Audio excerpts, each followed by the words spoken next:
What's going on, guys? Thanks for tuning in to another episode of the Red and Gold Standard podcast. My name is Zach Hernandez, and today I'm joined by my guy Brandon, my guy Dion, and my guy Anthony Perry. Guys, that was an insane win, not nearly as close as last week. Brandon, let's start with you. What did you think of the game overall? Some quick thoughts, then we'll kind of get into it a little more in depth. So I thought it was pretty stressful, especially in the beginning. The defense looked phenomenal, but our offense started off really, really slow. Garoppolo kept overthrowing, and everything about the offense was not looking good at all. Definitely. Yeah, it was an ugly start, man. I'm glad they got it going eventually. Perry, what did you think? I know a lot of people were saying, like, what's going on with Jimmy? He's looking really ugly. The timing's off. He looks shook. What did you think?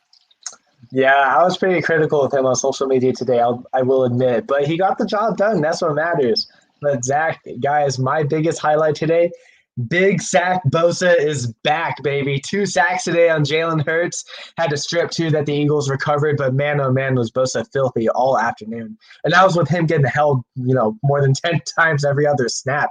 Bosa was getting handled pretty bad with the holdings, but 2 sacks, though, man, he is a difference maker through and through. And it was just a very impressive performance from the defense all out.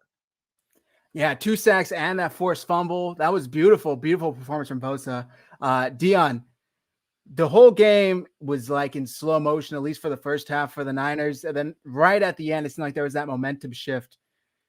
Do you think maybe that momentum shift was like the key to actually get the 49ers going? Because they had a few sparks that they didn't really take advantage of.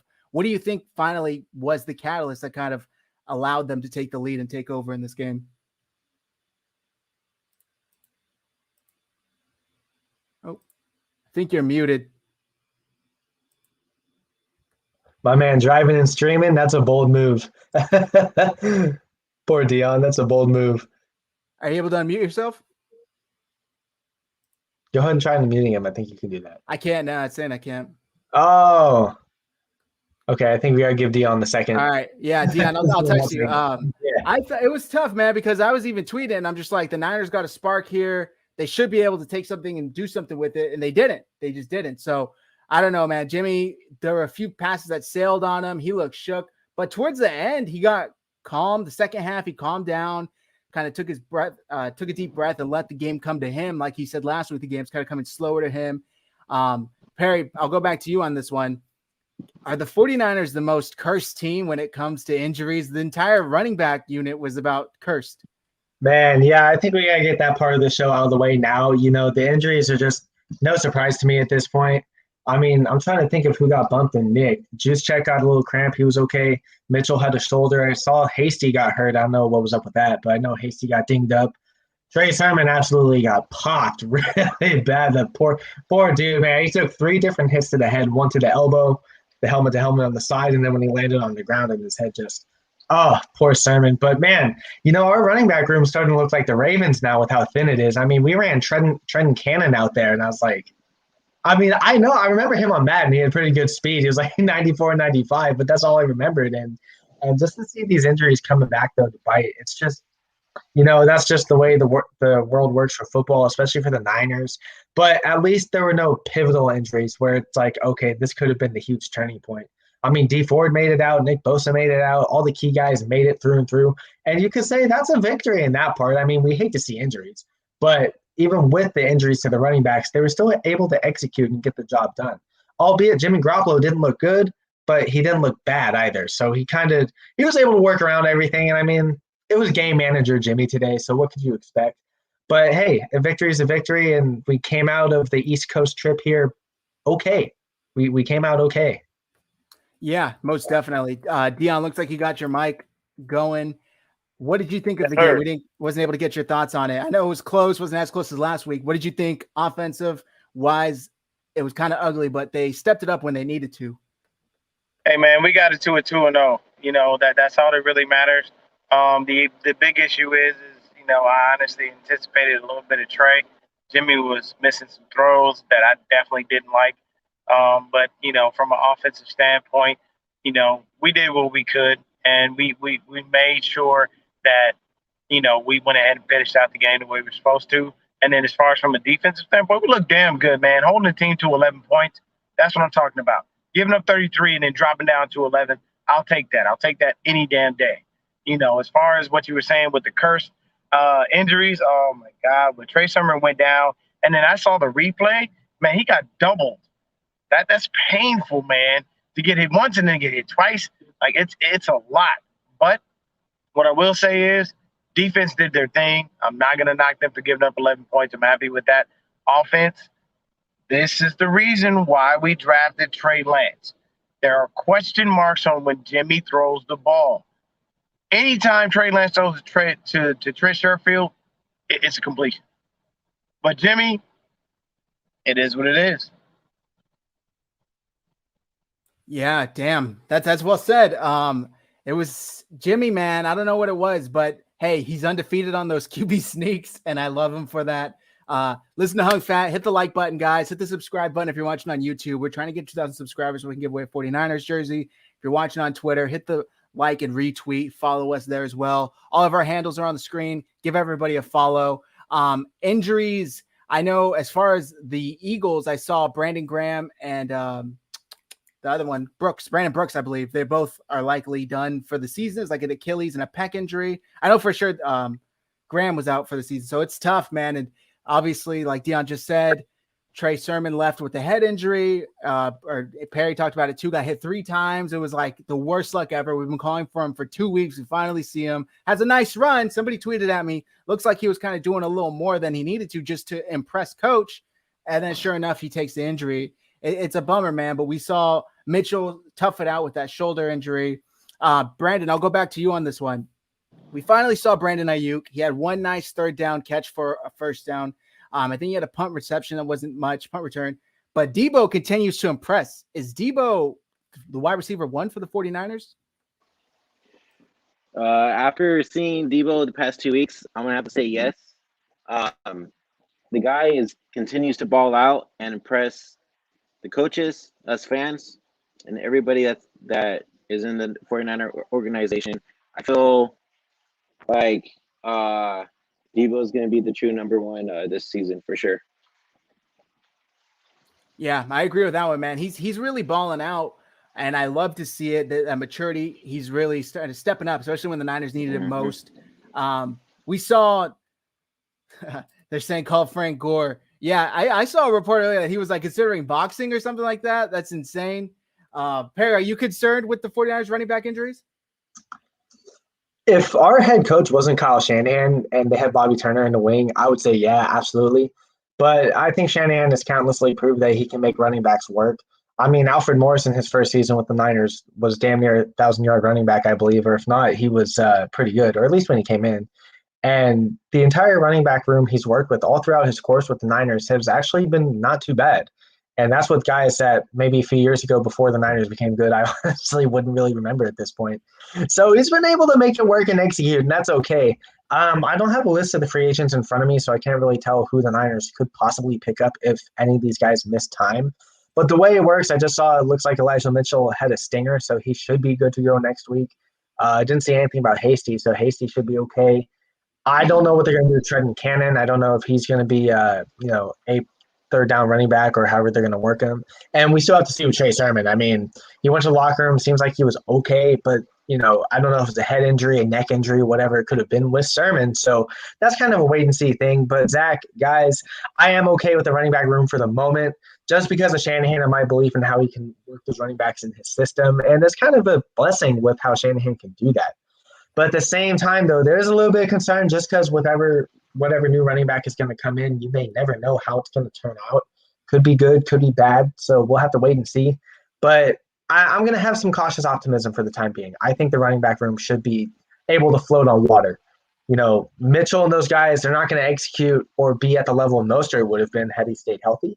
But they win. They win and they do what he asked him to do, and I think that's what we can ask for right now. Okay. Hey, just real quick about Jermichael Hasty. I heard it's an ankle injury.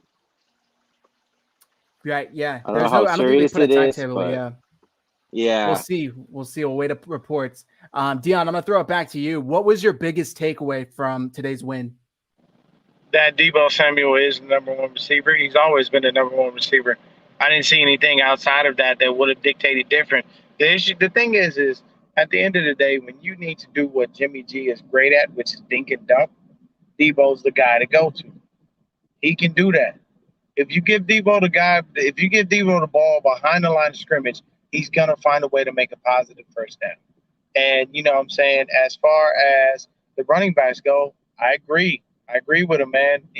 If Kyle Shanahan and Bobby Turner are here, I'm not worried about who in that backfield because they just know how to make it work when it comes to these guys. It's weird, it's odd, but it happens. So, I mean, Deebo was definitely showing why he's the number one receiver, you know, and then at the same time, the only other thing I can say is I'm a little worried about Amador Lenore when it comes to those speedy receivers. I didn't like what I saw. Amador was getting burnt. So it's basically saying that if you're fast enough, if you're running that 4.2, you know, that sub 4.3, they're gonna target him. And they know because he was getting beat. You know, he got lucky with the Jalen Reagor play where he stepped out of bounds, you know, and then the other play. But I'm a little worried about him, you know. But, I mean, it's early in the season. It's growing pains. So at the same time, I can understand. I like that. You know, I was concerned Lenore, we saw give up that big pass earlier to Reagor, like you said, but luckily he was out of bounds. And then he got beat deep again later. I thought for the most part, though, he looked pretty good. And speed could be kind of his Achilles heel. And I know our guy Eric Crocker was talking about it, how on the latest Locked On 49ers, I think they did the preview. It was in that episode about how that's kind of his one area of true weakness is once you get those speedy guys that get off the top of the defense, take the top off, he's kind of going to be, you know, a little liable there. And I think the 49ers need to do a better job of getting him some help over the top. Perry, I'm gonna throw it back to you. Continuing on Demo Lenore, were you impressed by what you saw with the rookie? Because I've seen people tweeting me at Twitter saying that we got our future number one corner.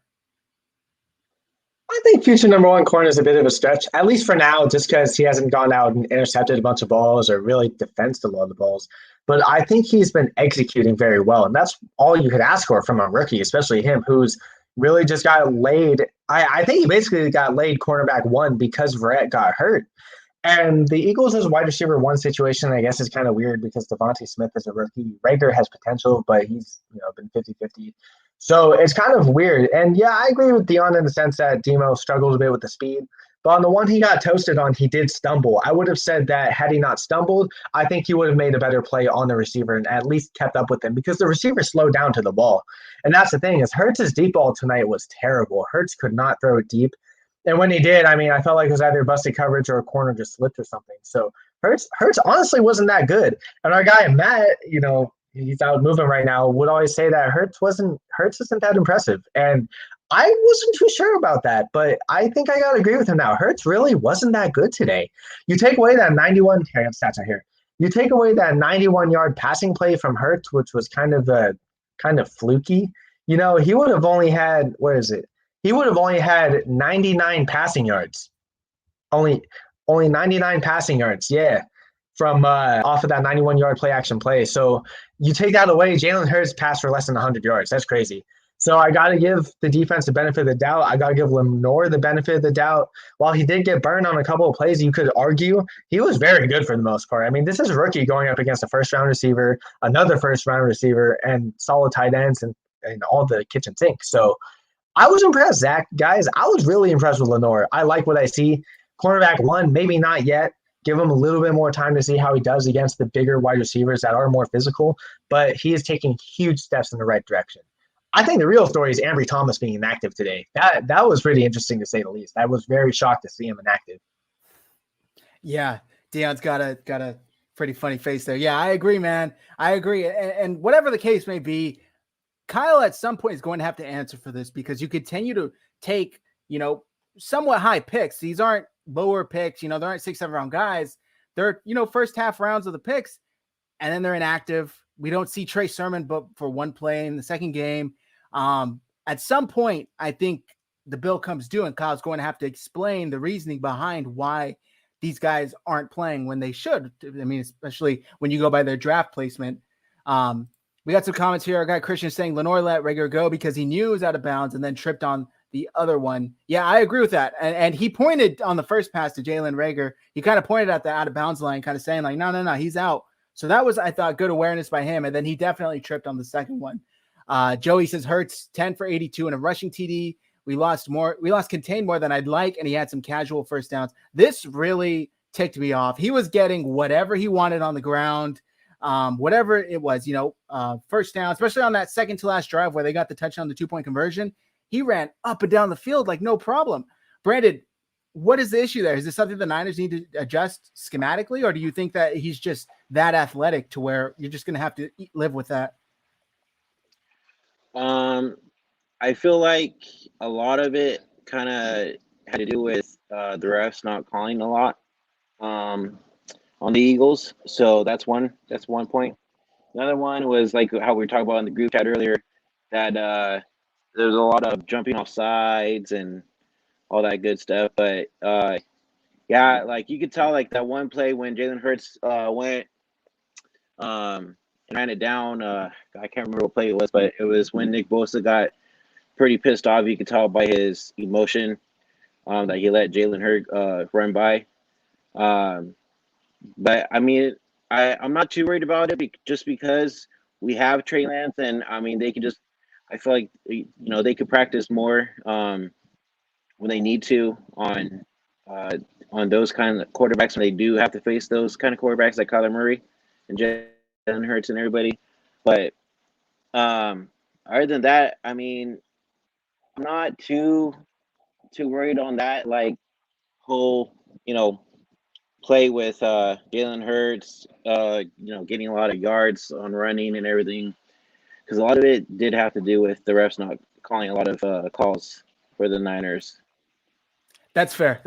Hung Fast as the tweet, Zach. Yeah, I had to show that up. I thought it was hilarious. This whole thing with, oh my God, opposing fans taking over the Rocky statue. That's like a huge no-no. Eagles by 100. I think this is a local reporter, John Clark, NBCS. That definitely didn't happen. It wasn't a blowout by any means either way, but I just thought it was funny.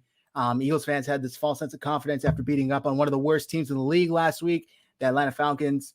Dion, I'm going to throw it back to you. Brandon talked about something that I thought is very important, and that's the lack of penalties that were called against the Eagles.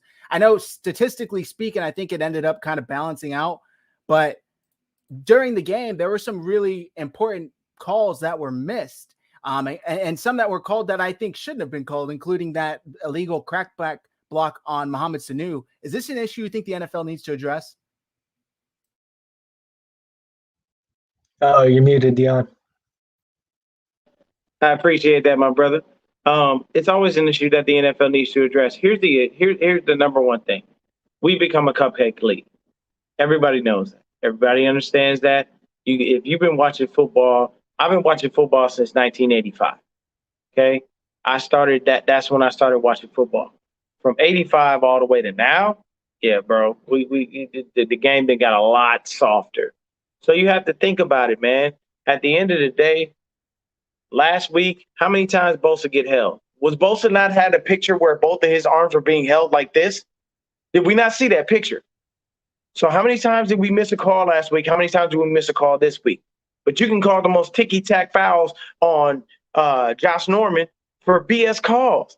Like if your feet get tied up, bro, your feet get tied up. What do you want people to do with that? At the end of the day, the league needs to address this. Are we going to be a league where this is a game for gladiators, or is this a cupcake league where we call everything, where you breathe on a quarterback and that's the situation? Look at what happened with Jimmy Ward. How was Jimmy Ward supposed to know that Jalen Hurts was going to step outside? Nobody knew that. What if he dipped back inside and kept running for more yardage? You do what you're supposed to do. Don't call those type of calls, man, because it just makes people not believe in the game. When I saw that, I'm looking like, come on, man. He can't. And he didn't do anything to try to hurt him. There was nothing intentional. There was no headshot. Like, think about that. Those calls, the league needs to address it, and they need to start understanding there are certain things that you cannot stop. Look at what happened with Kerry Hyder last year. How many calls? He got called, what was it, in the Packer game? He literally rolled and flipped over Aaron Rodgers, or maybe it might have been another game. I'm not 100% sure. But he flipped over the quarterback, and they called him for for unnecessary roughness. He did what he could. You cannot stop the momentum of your body. It's understandable. And Daddy-O, exactly. National Flag League, man. They're throwing them all over the place. But the thing is the last 2 weeks, we have gotten less of the flags thrown in our favor. Now, when we go home, let's hope we get some calls. But even at home, we still get screwed. So, yeah, they got to address it. Yeah, I want to touch on that just for a second, just real quick. There's a play where DJ Jones absolutely blew up the pass play, and he forced Jalen Hurts out. That's when Hurts jumped over him, and then he threw on the sideline, and the ball kind of fumbled around. Literally, you see the lineman's hand on DJ Jones, like grabbing him, just like holding his jersey. It's like, what are we doing here? It's so bad. I just had to jump on that. It's horrible. It's horrible. Through only 2 weeks. And I mean, I didn't feel like there's a home field advantage in Detroit, to say the least. And I mean, Philadelphia is a tough place to play in, but still, it was bad. It's been a bad show through 2 weeks. You heard Mark Schlereth say it himself when he was kind of calling the game on that crackback block called on Sanu. He said that was just a block in my day. Like that wasn't anything illegal. I don't really see it. And I thought it was funny how they even showed the replay. And even then it was like, it looked like a normal block to me. And that really killed that drive because they were driving and there was a 15-yard penalty, backed them up. I think it was like 2nd and 25, and they never recovered from that. So at least it didn't result in them losing the game. But the calls that are ridiculous and then the no calls that are also ridiculous is really impacting the 49ers in a huge way. And I think I don't know if the league is going to have to do something. Something needs to be done because whether it's the refs kind of acknowledging it or whatever, it's getting bad. And whether it's home field advantage, like Perry said or Dion said, something needs to be done.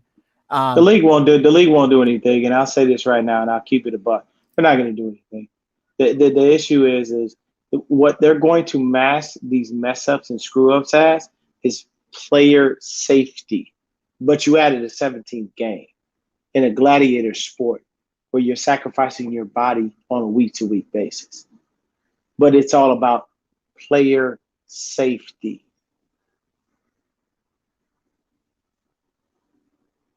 Sorry, I was muted there. Good. Well said, Dion. Perry, I'm going to throw it back to you. At halftime, I believe it was at halftime, Kyle Shanahan was asked if they were going to see any Trey Lance today, and he said probably not. We ended up not seeing him at all. After seeing him a few times last week for some questionable plays, were you surprised we didn't see him, bummed we didn't see him? How did you take that?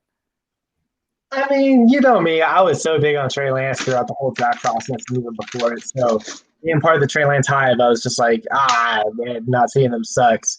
But, hey, again, it's just about Jimmy Garoppolo executing and doing what he had to do. I mean, he missed a lot of wide open throws, but he got the job done. I would have thought to seeing Trey Lance at least in the red zone a couple of times, at least just to see if he'd get his feet wet, to say the least. Because in the preseason and during training camp, he was money in the red zone, absolutely money. And then you go watch Jimmy Garoppolo where he had a few passes, but one of them where he just threw it so short to Deebo Samuel and the guy intercepted. It was almost intercepted when Deebo ran that out route. It was one of those balls where, like, if Lance threw that ball would have been there before the DB even realized it was thrown. So you see took the words right out of my mouth, my brother. That's exactly what it was. When Deebo turned around, that ball should have been on its way. The ball should have been thrown before Deebo even broke the route. It was late. It was late and behind him. And the corner should have caught it, honestly. There's a few passes corner should have caught today, but I digress. I was very surprised to not see Lance, though, at least once or twice, even if it was a stupid run play. But, I mean, at this point, I don't think we should question if and when Trey Lance is going to play. It's just kind of wasted breath at this point. If Jimmy Garoppolo throws some interceptions, then it would have been like, okay, maybe it's time to get Lance in this game. But you know what? He did stuff to get the team the victory, and I think for now that's all we can ask. We just got to see how it's going to be for Jimmy when he does go up against tougher defenses down the stretch or when it really matters most. Because today, again, it felt like game manager Jimmy Garoppolo, but when Jimmy G did need to make a big throw today, it was like 1 out of 10 or 1 out of 15 where he just missed the wide open guys and those big throws didn't happen. So I would say, honestly, I thought the defense won today more so than the offense. And special teams, because Mitch Wisnowski was huge. Mm-hmm. And Javon Kinlaw also had that big block on the field goal as well. But I think it was a lucky day for Garoppolo. Honestly, I thought it was kind of a lucky day. That's fair. That's fair. Yeah, I was surprised, and Humfan said here when Jimmy sucked, I didn't get why they didn't put in Lance. I thought we were going to expect at least some type of sub for Lance to get in, get that running play that Kyle loves to call for him for whatever reason, something, because the spark wasn't there for the entire first quarter and very, very much of the second quarter. It was very late into the second quarter where they finally got something going. But I think they didn't have a first down the entire first quarter, right? If I remember correctly, and that's the first time it's happened since Chip Kelly was the head coach. That's atrocious. I saw his tweet too that said it was the first time in Shanahan's coaching history with the Niners that they had 3 straight 3-and-out drives to open the game. First quarter. Yeah, that's crazy. That's insane. Crazy. For such a high-powered offense, run by Kyle Shanahan, that's unacceptable. I'm just going to come out here and say it. That's unacceptable. If we see that again, heads need to roll, whether it's players, coaches, whatever. When you're going up, and don't get me wrong, the Philadelphia Eagles, credit to them, hell of a defensive line, hell of an offensive line. Things started to open up for the 49ers when they suffered the unfortunate injuries to Brooks and Graham. However, you need to go into every week knowing that you're going to do your job regardless of who's lined up in front of you. And the 49ers didn't do that today. And that was disappointing to me that they kind of let themselves get bullied. Brandon, I'm going to throw it back to you. Do we see finally Aiyuk from here on out? Was this kind of that little bit of ice breaking that we needed to see from whatever the bad blood, hamstring injury, whatever you guys want to refer it to, between him and Kyle Shanahan or him and his hamstring? Is that it? Is that over with? Do we now get Aiyuk back? I'm going to say yes. I kind of believe what Kyle was saying this past week about his hamstring. He was never in the doghouse. Especially, I guarantee you, especially next week against the Packers, we'll probably see a lot more snaps with Aiyuk in and getting the ball thrown to. Just hopefully it's not Jimmy overthrowing it like that one pass he did today to Aiyuk. Thank God Aiyuk has great hands, man. Because if he didn't, I would have been an incomplete pass for sure. But all in all, I think Aiyuk is for sure going to be the starter in the rest of the season, I feel like. Okay, I like it. Yeah, this comment I think was great by Joey. The throws to the sideline with no velocity aren't going to cut it against dudes like Ramsey. When you got a A1 corner in there, that ball that's just going to kind of float over there, that's not going to be there. And we heard all preseason about training to work on his touch, Well, that's the one time where you don't need touch on the ball. You need to get the ball there, like Dion said, before Debo even turns around. The ball's got to be right there. Jimmy's kind of notorious for those, so something needs to be done. Paul P.J. Keys says harsh environment for a rookie quarterback who'll be used versus Green Bay, which won't be able to prep for him. Dion, do you agree with this? Do you think they kind of kept him out because Philly's such a tough place and now Green Bay doesn't really have anything to work with? Not necessarily. I think what happens is Kyle looks at the game and he sees whether he's going to win or he's going to lose. And Kyle is so meticulous in his scripting of plays that he knows what's going to work and what isn't going to work. See, the issue is, to be honest with you, in the red zone, I would have liked to see Trey Lance. Why? Trey Lance is better in the red zone. We all know Jimmy is hot garbage in the red zone. And when it comes to those outside throws, Trey Lance makes those better. If we look and we look back to OTAs, we look back to training camp, we look back to preseason. Who was the number one target for Trey Lance? Trent Sherfield. Why would you not allow them to make a connection in the game? Even if you bring Trey Lance here for one specific play, you know he's going there. You know the connection's there. You know it's going to work. There were at least, I got count, if I'm not mistaken, I believe at least 4 to 5 balls where Jimmy screwed up, and this was his fault. It's not the receiver. And I understand every now and then receivers need to make your quarterback look good by making a spectacular catch. But there was at least 4 to 5 balls where Jimmy screwed up. And it doesn't make sense. Do I think that Trey will play some in the Green Bay game? Maybe, maybe not. But the issue is we played a better defense this week than we did last week. And that's obviously shown by the fact that we only won 17-11. So it is what it is. Yeah, I agree. It's going to be interesting. I think we'll see Trey next week, but I don't think that him not being there was, anything to do with the stadium being harsh or whatever. I think I disagree with the fact that he wasn't in there. I wanted to see him play a little bit when there was no spark at all for the offense. It would have been nice to get it. Our guy Colley's asking if there's any news on Trey Sermon. I heard Mitchell had a stinger. Were there any other injuries? I haven't seen anything on Trey Sermon. I believe he had a concussion. Have any of you guys heard anything other than that? I believe it was a concussion. Yeah, that's what Tim Chan was saying. When you look at the way he got hit like 3 times in a row. Yeah. It was like bang, bang, bang. And when he went down, he grabbed his head and he did not move for a while when he got up. Basically, what happens with that is the unfortunate problem with that is you start to see, you literally, I remember Sean Alexander, the ex-running back for the Seahawks. He used to say, there were a couple times where I got hit where I literally saw stars. Like, you remember the cartoon characters when they got the stars floating around their head? There were lots of players in the NFL that said, I saw that for real. So I think that's what's happened to him because he got hit 1, 2, 3, bang, bang, bang, and he grabbed his head. So it's understandable, and it hurts for him because it's your first play in the game.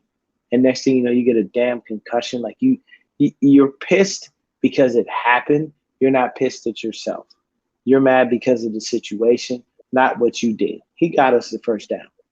But it hurts for him because it's like, man, it's my first play of the game. I get a damn concussion. They got to hold me out. I got to go through all these things. And then because the running back room was so deep at that point, you say, okay, I'm good. I think, honestly, Hasty and Mitchell will be together. They'll be good next week, and you'll probably hold Trey Sermon out to allow him to properly recover because a week to recover from a concussion, no. You need at least 2 weeks. And that's just to feel normal again, minus the headaches, minus seeing stars, all of those things. I've had a concussion before. It's not fun, guys. It's not fun. No, not at all. This is the injury report. Thank you, by the way, Dion, for Matt Mayoko. So we got Kevin Givens, ankle, Elijah Mitchell, shoulder, Michael Hasty, ankle, and Trey Sermon with the concussion. And Debo and Juszczyk both had cramps as well. Hopefully none of them are anything long-term. It's unfortunate that the running back room seemed to take the biggest hit, but we'll see what happens. Joey added, not only his first play of the game, first play of his career. That's what I was saying earlier. It's so frustrating because we wanted to see him. He came in finally, looked good, and then he gets hit 3 times to the head, lands on the head, and, unfortunately, that's just how the game goes sometimes. But hopefully that doesn't happen to any of the other 49ers. Hopefully he gets back soon. Anthony, I'm going to ask you one final question, and then we're going to kind of give our final thoughts on the game and look forward quickly to next week against Green Bay on Sunday night. Perry, does this need to be addressed? QB wins. I know it's such a heated topic, but the facts are the Niners win with Jimmy. I mean, QB wins is such a week by week type stat. If you say, oh, he's 24 days to start, it's like, oh, okay. Well, if one of those starts, it's like he goes 20 for 29 with 3 interceptions, and they were all costly. You know what I mean?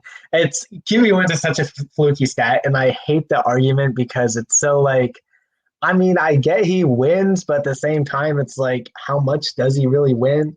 All you got to do is just ask, what's Jimmy Garoppolo's record in the Super Bowl? And then you throw out regular season wins, and that's all that matters. But it's fluky. I really hate that argument. If Jimmy Garoppolo plays well, he plays well. If he loses, he loses. I mean, you could say the other way around, too. It's like when Kaepernick was in San Francisco, when Chip Kelly was here, Kaepernick had some great numbers, but the problem was that everything else around him was horrible. And his starting record was 16-25 or something terrible, but it should have been a lot better. So it's a trash argument through and through. And, I mean, Vincent Frank isn't exactly the most level-headed tweeter. I mean, he's had some nice tweets and others where you just go it's so cringe. But it's just, it's kind of one of those gray area type arguments where you can make any case for it. And then I could just be like, oh, well, Kyle Shanahan saves him. You just say some type of fluky point, and it's well, it's just back and forth. So I will say that Jimmy Garoppolo does what he needs to do. That's a good thing to see. It's just when it really matters, and especially today when he didn't hit some of those big throws, like the one Brandon was talking about to Aiyuk where he overthrew it and it should have been intercepted, or the third down throw to Debo that should have been intercepted also. It's stuff like that where you see it and it's okay, this is the type of Jimmy we can expect. Really, wins and losses are 50-50 with him because the Niners could easily be 1-1. They could easily be 0-2. And it's just, I feel like Jimmy Garoppolo does get saved more often than not. And when he executes, it either looks really good or really bad. So wins, losses, it's, it's kind of, I mean, that's just an argument if you're a huge Jimmy Garoppolo stan. You know what I mean? Like and I love Nate on Twitter. I think everyone gasses him. Nice guy, don't get me wrong, but it's just like the Jimmy Garoppolo agenda pushing is terrible. And I don't like name shouting, but David Lombardi is another one too. I know. Just say it. I didn't want to say it, but you have to. It's the agenda pushing where you just go and go and go for one person. It's like, what are we doing here? You know what I mean? It's like, what's going on with this? But again, I digress. He wins. That's what matters. The guys seem to like him. And on the week 3 is all I can say. Yeah. Tony says, great group of guys here. Thanks, Tony. Appreciate you. Shout out to Tony. Tony, this was an interesting comment. Trey would have won today by 2 scores with his athleticism. And I saw people tweeting about this during the game. If you put Trey in there, all of a sudden it's, 11 on 11 instead of 10 on 11. Because you got to account for Trey's legs, which is why I also was kind of frustrated that Kyle didn't. But, hey, man, what can you say? It's all about, I guess, what ifs at this point. But they got the dub. That's all that matters. Alex says it's a team sport at the end of the day. Yeah, that's what matters. Jimmy was moving a little today. There was a couple times where he scrambled a little. He had some gas in those legs. Not great, but, I mean, better than what we've seen in the past couple. Hey, I just want to say, too, does the guy know how to slide at all? Oh yeah, see, that's another one. He did another one of those kind of like weird head tucks where I think it's gonna get hard. I don't know. I don't see him do it that often. Who knows? It's ugly. I don't know. It's like he didn't learn already.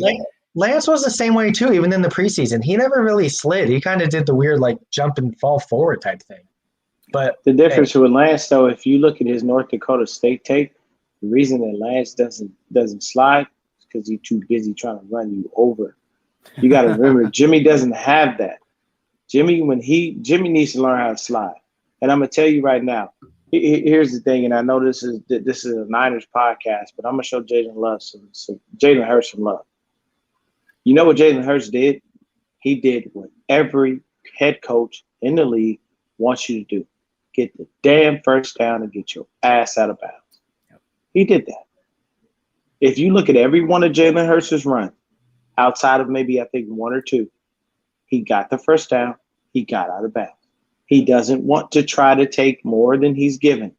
He did exactly what he was coached to do, which is why a lot of people, look at him and they say, oh, well, he's a project. No, he's not. You remember any quarterback that goes from Alabama to Oklahoma and balls out in both spots, get to do some love. You got to show him some respect. Yeah. But Jimmy, I'll give Jimmy some credit. Jimmy went ahead, and there were a couple of plays where he showed mobility. And he said, I'm not going to stay in the pocket and be a statue, damn it. I'm moving. I know this pocket has collapsed. It's about to come down on me. I'm getting the hell out of here. For me, my final thoughts for the game was Deebo Samuel was a number one wideout. Diamador Lenore progressed as a defensive back. He learned some things, especially on dealing with some speed receivers. And the other thing is respect our defense. It's 11 points. I don't care how you get there. I don't care how you do it. But at the end of the day, it's a winner. And then to go back to what you were talking about, Zach, on the whole Jimmy wins thing, it's a team effort. Jimmy didn't win that game by his damn self. Okay? He had a lot of crap balls thrown. He had that shovel pass that he had to Jermichael Hasty was hot garbage because Hasty would have scored on that. Yeah. And we would have won by 2 TDs instead of 1. So the Jimmy wins thing, okay, when he's in, we win. But let me tell you something. Hung Fat was on point. If Trey Lance was in there, we would have won by more than 1 score, strictly based on the fact of his athleticism. Hung Fat, I love your name, bro. And I don't know if that's truly your name or if that's just a Twitter name, but if that's your name, my dude, roll with it and keep running. The ladies are going to love that, my guy. The ladies are going to love that. Hung Fat, I'm just saying, my guy. I'm just saying. Yeah. Coach Timo, shout out to Coach, says, I never thought he would put Trey in due to the early dominance by the Eagles defense. Jimmy was definitely balling, had his confidence back. He gets my game ball today. That's give him half of a game ball, maybe half. I got to go to Debo. I agree with Dion on this one. Debo was the player of the game. Perry, I saw you tweet out Mitch was the best player on the field today. Do you want to? Everybody gotta love Mitch Wisnowski. I better love him on the edge. I thought Wisnowski was the player of the game. He was great. He had, I think, 3 of 5 punts that were inside the 20. 2 of them were insane. It's like, oh my God, he was good. He was really good. And then early on in the season, people were saying call for his head. Perry, tell me you remember when Mitch got fined for that stupid helmet to helmet hit when it won a helmet to helmet. Mitch, look, man. If anybody out there watching, these Australians play rugby, especially football, without pads, and they're playing against some large individuals. I have a buddy of mine right now. His name is John Lau. He's in Australia. Polynesians are deep in Australia, so that's a rather large individual to tackle. When you playing rugby with a dude that's like 4 times your size and you got to go up against him, you learn how to tackle a guy. Mitch, much love, much respect. Those punts were great today. Yep. If it wasn't Mitch, I gotta go with Debo though. Debo was fire. Or Bosa. Okay. Debo's ball. I like that. I'm gonna give my final thoughts. I know they went after Norman early, but we didn't hear him after that. After the first quarter, you didn't hear a single thing about Josh Norman. He can hang in there. I think. Look, Devontae Smith, Jalen Reagor. These aren't some scrubs. These are top receivers in the NFL, and the Niners pretty much held their own aside from 1 or 2 deep shots. I was impressed by Josh Norman. Deommodore Lenoir continues to impress me aside from 2 fluke plays, tripping, whatever you want to call it. They impressed me. I think the 49ers secondary is going to continue to improve as the season goes on. Brandon, why don't you give us your final thoughts here? I have to agree with Dion and Perry as well, and you, Zach. Debo for sure, definitely. He proved himself day in, day out. I'm really proud of him. He's gonna have a really good season, and then also too, like you said, Zach, Josh Norman. I think he's gonna fit very well with this team. There's a lot of trash calls that was called on him, but other than that, he's gonna be a great player, man. All right. I love it. Perry, did you give your final thoughts already? No, but I'll do it real quick because we're wrapping it up. Jimmy Garoppolo needs to play better. That's the bottom line. I know it's been a really positive show, but I just want to keep it a little bit real. Jimmy's got to play better. This was one of those games where they could get away with how he played because he managed. But he's going to need to step up against Green Bay. He's going to need to step up against Seattle, Arizona, Los Angeles when we play Indianapolis. All these teams are getting better and better down the stretch, and Jimmy needs to play hard. But it was a very impressive showing by the defense through and through. Defense won the game today. And give D'Amico Ryans his respect, man. He called hell of a game. Yeah. And just to add on to that real quick before we wrap it up, that 90-yard pass to, was it Reagor down the sidelines? And they didn't score on that. The defense, they had 2 plays and then that PI in the end zone and then another 4 plays, and the defense held. So I totally agree with you. Shout out to the defense. They won this game for the 49ers. The offense did enough, but the defense did more than enough. And they did probably like 60-40 defense according, if I had to grade it out that way. Real quick. Just another quick note. Go ahead. Oh, go ahead, Zach. Go ahead. No. Go ahead. Just another quick note. We need to watch Aaron Rodgers on Monday night. See how he plays. Mm-hmm. If Rodgers gives us another crap performance, he's already given up on the season and he doesn't care. If Rodgers comes out and balls out, I'm going to tell you next week, if Jimmy comes out and he's laying an egg in that first half, you will see Trey Lance. We are not going to take that kind of a chance with Aaron Rodgers because Aaron Rodgers is Patrick Mahomes ahead of time. You give him an inch, he's going to take 3 miles. We do not need to get down against the Packers. Even though their defense is missing some pieces, we don't need to get down against them. If Jimmy plays like this against the Pack and their defense is already shot a little bit, you'll see Trey. All right. I love it. Final comments here. Defense took control in that second quarter on. It was nice seeing that. Only give up 11 points. Great effort from Coach Timo. Hit like, you guys. Yes, please hit like. Follow everybody on social media. Your handles are on the screen. Shout out to our sponsors real quick. Starting with Acre Gold. You can get gold for as little as $50 a month. Excuse me. I'm going to put them up on the screen here. Use the link in the bio. It's really cool. Instead of having to buy entire 2.5 grams of gold at once. You can get it for $50. And then once you reach the market price of 2.5 grams, if Matt were here, he would call it my gold stamp because it is small. It's 2.5 grams, guys. They'll send you the price. They'll send you the piece of gold. It's really cool. That way you don't have to fork out all the cash at once. Next, we are moving on to our really, really great partners over at Pickup. We're super excited to partner with Play Pickup. They're changing sports betting. If you're in California, I know it's not legal here, but you guys can still bet on the props, and you get 50 points for each prop. And if you're right, they have a really cool marketplace where you can cash in on these points. Right now, these shot glass mugs, MLB knob, 150 points, game of bowling and shoe rental, 300 points. It's really cool stuff, and they're really, changing the way sports betting is done. So click the link in the description as well. And also you can go to 49ershive.com. Every article will have a 49ers related play pickup prop in it that you can kind of choose yes or no, whatever the question is, enter your phone number, and then you can go from there. Shout out to Play Pickup. We're super excited to partner with them. Also, 81 Vino, shout out to Terrell Owens. He's got a new wine company. Code Hive will get you 10% off. You also get free shipping on 2 more bottles. 81vino.com, code Hive for 10% off. Lastly, we got to plug our merch store, shop49ershive.com, code RGS15 for 15% off your entire purchase. Go check out our merch store. We got merch, we got tumblers, we got a bunch of stuff you guys can grab. So go over to shop49ershive.com and support the channel. Everybody, that was a great show, great recap. 49ers are 2-0, baby, and we're going into Sunday Night Football against Green Bay Packers and Aaron Rodgers, who 49ers win healthy. I've had their lunch, so let's see what happens. Everybody, give these guys a follow. Appreciate you guys taking the time. I think it's going to do it for this episode. So hit the like button, hit the subscribe button, follow the guys on Twitter, and until next time, go Niners.